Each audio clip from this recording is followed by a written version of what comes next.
বাংলা ভাই যেভাবে মানুষকে হত্যা করে দুই পা উপরে তুলে দিয়ে মানে লটকে রেখেছিল এবং তার মৃত্যু মানে না হওয়া পর্যন্ত এবং তাদের আত্মীয় স্বজন এনে তার যে এই অবস্থাটা দেখিয়েছিল, ঠিক সেই রকম ভাবে ঠিক সেই কায়দায় আমরা দেখলাম আমাদের এক পুলিশ সদস্য এবং এক রাজনৈতিক ব্যক্তিত্বকে তারা এইভাবে প্রকাশ্যে ঝুলিয়ে তারা এই দৃশ্যটির অবতারণা করেছিলেন। আপনারা সবাই দেখেছেন যে ছাত্রদের আন্দোলন যারা শুরু করেন তখন একটা আমাদের সবাই ধারণা করেছি যে ছাত্রদের আন্দোলন একটা অহিংস আন্দোলন, তারা আন্দোলন করবে তাদের দাবির জন্য এবং আমরা তাদের দাবির প্রতি সবসময় সহানুভূতি আমাদের ছিল। আমরা 2018-তে এই দাবি উঠেছিল, তখনই আমরা স্পষ্ট করে বলে দিয়েছিলাম যে আমরা ওই যে কোটাটা, সেই কোটাটা আমরা তখনই কয়েক সেক্টরে বিলুপ্ত করে দিয়েছিলাম। আমাদের সবাই তখন সনন্দে এই মানে এই আন্দোলনকারীরা ফিরে গিয়েছিলেন। মহামান্য হাইকোর্ট সংক্ষুব্ধ হয়ে কয়েকজন মুক্তিযোদ্ধা সন্তান এটার বিরুদ্ধে তারা রিট আবেদন করেছিলেন। হাইকোর্ট সেখানে একটা সিদ্ধান্ত দিয়েছিলেন। সেটা কিন্তু আমাদের মাননীয় আইনমন্ত্রী এখানে আছেন, আমাদের সরকারের তরফ থেকে আমরা কিন্তু তার বিরুদ্ধে আমরা আপিল করে দিয়েছিলাম। এই আন্দোলনকারীরা যখন মানে আন্দোলন শুরু করার আগেই কিন্তু আমরা এটা করে দিয়েছি। আন্দোলনকারীরা যখন আবার আন্দোলন শুরু করলেন তখন আমরা বললাম যে যেহেতু আমাদের বাংলাদেশের আদালত সম্পূর্ণ স্বাধীন, বিচার ব্যবস্থা সম্পূর্ণ স্বাধীন, কাজেই এটা আইনের মাধ্যমে এটা সমাধান হওয়া উচিত। আমরা আপিল করেছি এবং যারা সংক্ষুব্ধ হয়েছে তারাও অ্যাডেড পার্টি হিসাবে সেখানে হাইকোর্টে যেন তাদের বক্তব্য দেওয়া হয়। তারা সেই জায়গায় না গিয়ে তারা আন্দোলনেই রয়ে গেলেন। তা আমরা আমাদের মহামান্য বিচারপতি এই রায়টাকে মানে একটা সুন্দর রায়, তার ফুল বেঞ্চে আলোচনার মাধ্যমে একটা সুন্দর একটা রায় দিয়েছেন এবং কোটা যারা চেয়েছিলেন মানে কোটা আন্দোলন করে তার চেয়ে বেশি তাদেরকে দিয়ে দিয়েছেন। মানে আমাদের মুক্তিযুদ্ধের কোটা 5% এবং 2 নৃগোষ্ঠী এবং প্রতিবন্ধীদের জন্য 1 করে 2%। একটা সুন্দর সাজেশন সবাই মেনে নিয়েছে, সবাই এদেশের মানুষ সবাই বলেছে একটা সুন্দর সাজেশন আসছে, সুন্দর একটা আসছে। আমরা আন্দোলনকারীরাও সবাই এটা মানে অ্যাকসেপ্ট করলেও আমরা দেখলাম যারা আন্দোলনকারীদেরকে ঢাল হিসাবে নিয়ে আসছিল তারা এটা অ্যাকসেপ্ট করতে পারলো না। তারা নানান অজুহাতে আন্দোলনকারীদেরকে প্রভাবান্বিত করে তাদেরকে জোর করে অন্য ধরনের মানে আওয়াজ তখন তোলা শুরু করল। আমরা দেখলাম নানান ধরনের মানে দাবির পর দাবি, কোনো কারো অযৌক্তিক কিছু দাবি, শুধু দাবি নয়, আবারও তারা মানে সমাবেশ মানে হিংসাত্মক কার্যকলাপে মানে ছাত্ররা বাদ দিয়ে ছাত্রদের নামে তখন সেকেন্ড লাইনে যারা ছিল তারা কিন্তু সামনে চলে আসতো। ছাত্ররা যখন আন্দোলন থেকে পিছিয়ে চলে আসছিল ঠিক তখনই যারা নাকি ছাত্রদেরকে ইউজ করত, জামাত, সেই যে 2001 থেকে 2006 আপনাদের নিশ্চয়ই মনে আছে বাংলা ভাইয়ের উত্থানের কথা।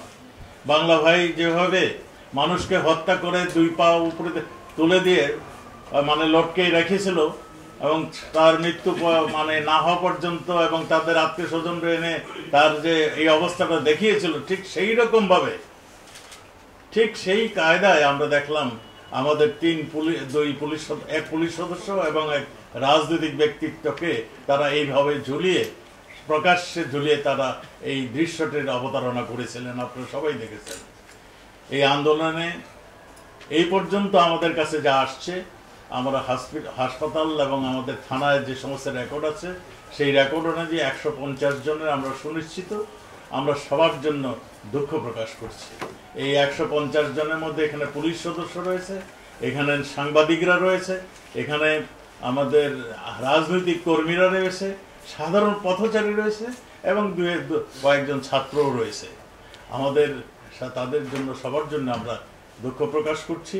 আমরা সেই জন্য আজকে সারা দেশে আমরা শোক দিবস হিসাবে আমরা এই দিনটি পালন করেছি।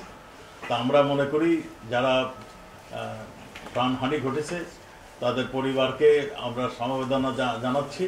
আমরা মনে করছি যে ছাত্র ভাইরা যারা নাকি এই আন্দোলনের জন্য আসছিলেন তাদের যেহেতু দাবি, সব দাবি আমরা মেনে নিয়েছি, তারা ফিরে যাবেন, তাদের স্কুল কলেজ ইউনিভার্সিটিতে ফিরে যাবেন, এইটাই আমরা আশা করি।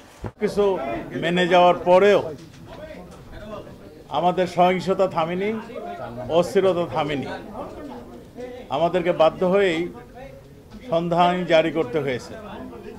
বাধ্য হয়ে আমাদেরকে মানে আইন শৃঙ্খলা বাহিনীর সঙ্গে আর্মিকেও আমাদের আইন শৃঙ্খলা রক্ষার জন্য আনা হয়েছে। আমরা পর্যায়ক্রমে আজকে আমরা বসছিলাম, আমাদের সব বাহিনী প্রধান, গোয়েন্দা সংস্থার প্রধানরা এখানে উপস্থিত ছিলেন। আমরা সারা বাংলাদেশের শান্তি শৃঙ্খলা নিয়ে দীর্ঘ আলোচনা করি। আমরা আলোচনার মাধ্যমে যেটা আমাদের কাছে ভেসে আসছে, উঠে আসছে, আমাদের সব মানে সারা বাংলাদেশেই পরিস্থিতি ধীরে ধীরে স্বাভাবিক হয়ে আসছে এবং স্বাভাবিক হয়ে যাওয়ার কারণেই আমরা আমাদের যে সন্ধ্যা আইন যেটা আমাদের ছিল সেইটাও আমরা আরও কিছু পরিবর্তন করার আমরা সিদ্ধান্ত নিয়েছি।